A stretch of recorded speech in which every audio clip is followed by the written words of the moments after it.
This week on the channel, I'm going to walk you through how my band preps for live band karaoke gigs.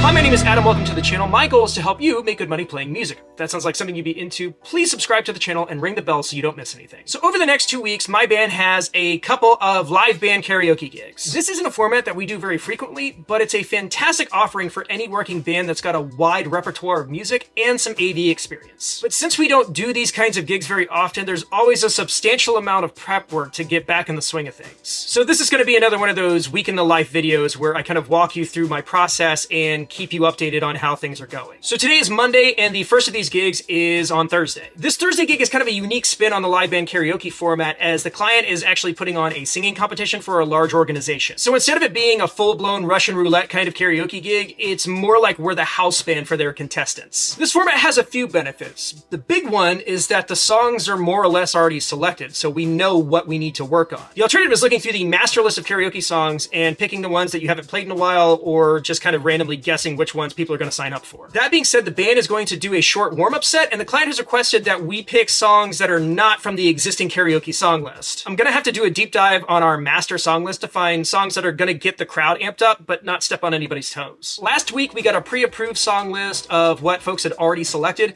as well as a handful of songs that weren't on our karaoke list that we could accommodate. So today's objective is to buy a really long HDMI cable because the one we used last time wasn't long enough. Make sure we have the lyrics for the client's requests in our song database, and brush up on guitar parts for older tunes that have been out of rotation and some of the new songs that the client has requested. I've covered song prep in previous videos, but primarily it's going to involve some charts and then critically listening to the original recordings to familiarize myself with the structure and any kind of key moments that I need to be paying attention to. I'll work on those a little bit each day, so that gives them time to creep back into my long-term memory and prevent me from getting fully overwhelmed of the amount of stuff I have to do and having a full-blown panic attack. Hopefully. More to follow. All right, last minute prep work. I want to kind of walk you through all the stuff that I've been doing up to this point. I had like 2 or 3 songs I needed to kind of dig into. So Joey, our guitar player, and I have been trading charts back and forth to make sure we've got the structure right.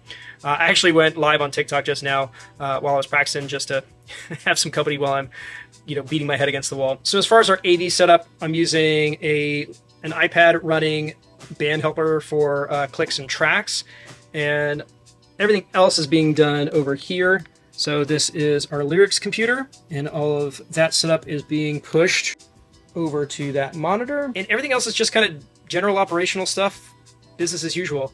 I'm gonna try and print some things out so that we have like lists and stuff for the clients for the day of.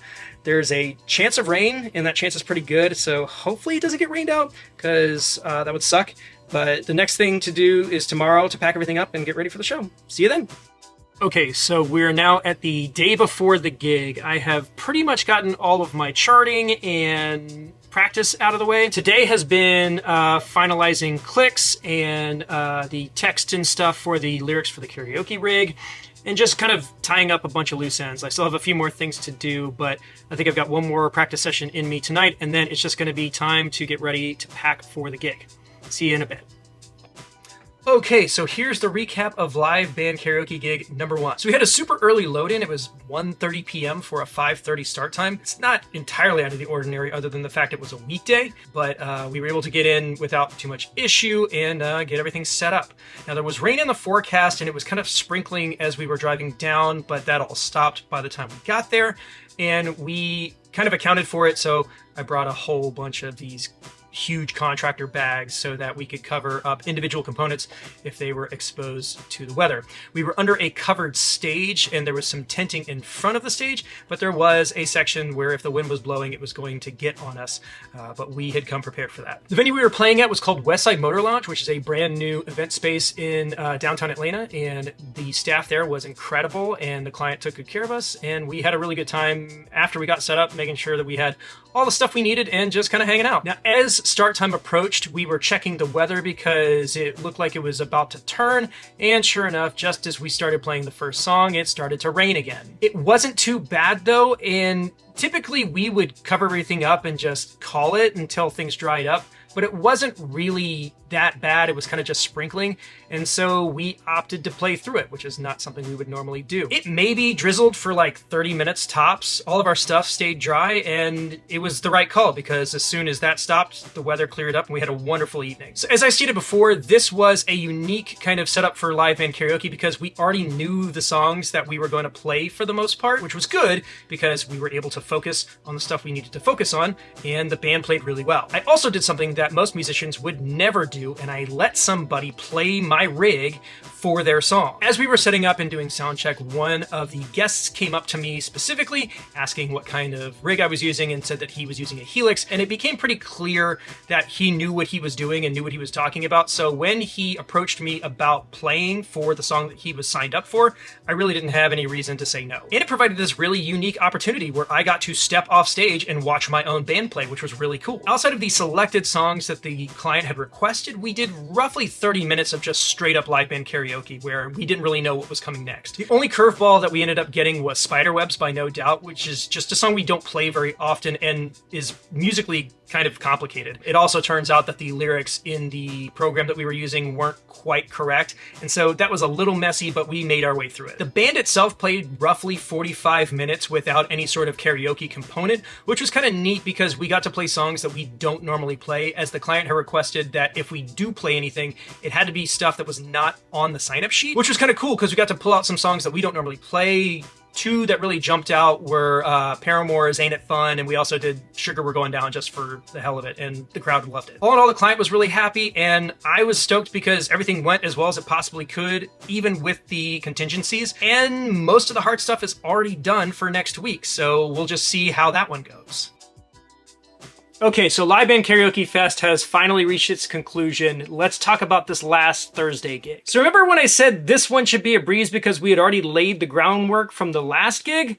Well, that didn't quite pan out. First off, this was a church-adjacent event, and the client went through our normal song list and removed a bunch of tunes. This left us with a much smaller menu of songs to choose from, so we ended up having to take some requests from the client in order to kind of fill it out. The three songs that we landed on were Life is a Highway by Rascal Flatts, All Star by Smash Mouth, and Call Me Maybe by Carly Rae Jepsen. And of those songs, we ended up playing two of the three. Secondly, Amber, my wife, who normally does the emceeing and lyrics for these events, was not available, so we had to ask my neighbor Katie to fill in for her. Now, Katie isn't a musician, but she does have a great personality for hosting and the logistical mind that is needed to coordinate these kinds of events. So it seemed like a good fit. And lastly, the night before the show, I was training Katie on how to use our lyric system, and then the database just stopped working. Like, completely. I spent the rest of the night trying to troubleshoot the issue, never came up with a solution, and ended up having to transfer all that data to another laptop, which ended up working fine.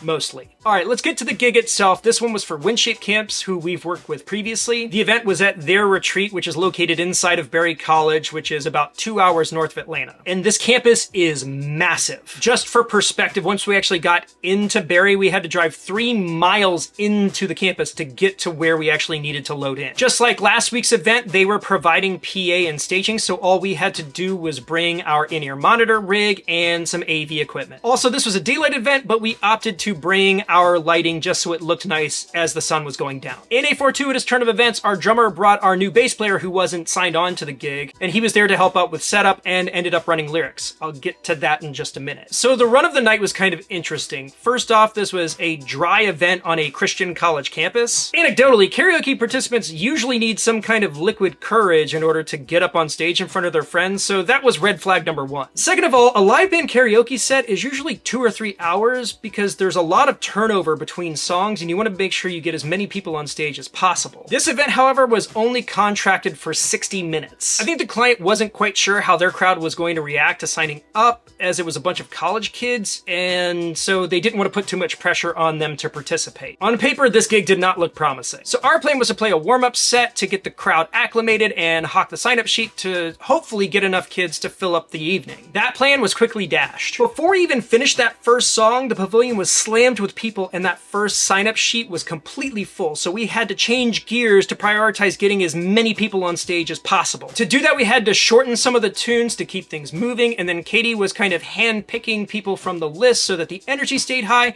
and the maximum number of participants got to sing. Her role quickly shifted to crowd control, which left Jeff, our future bassist, to run the lyrics in her place. And I just have to say our team was phenomenal at shifting focus and being flexible in order to make the event go as smooth as it could. What started as a potentially drab corporate event turned into this insane party. The crowd ended up being close to 1,000 people and the energy was outrageous. Honestly, the band was having just as much fun as the crowd was and everything turned out great. Once that hour was up, the host wrapped the event and that was it. As we were wrapping up, I talked to my contact and said that maybe next time we should do this for 2 hours instead of just 1, and he agreed. Which also means we'll get the chance to do another event for them like this in the future, which would be amazing. After that, there wasn't much chit chat. We packed up as quickly as we could and we were on the road 30 minutes after the last note was played. I think that actually might be a record. So all in all, these 2 gigs were amazing. Great clients, great crowds, honestly more fun than should be legal on a Thursday night. I hope you guys enjoyed coming along for the ride. I know that these kinds of videos mean that there's bigger stretches in between posts, but sometimes you gotta let some time pass in order to tell the story right. That's gonna do it for this week. Thanks so much again for tuning in. If you haven't already, please subscribe to the channel. We post new videos every single Friday. Also, if you dig this content, consider joining the Patreon. We have hours of bonus audio as well as an exclusive Slack channel,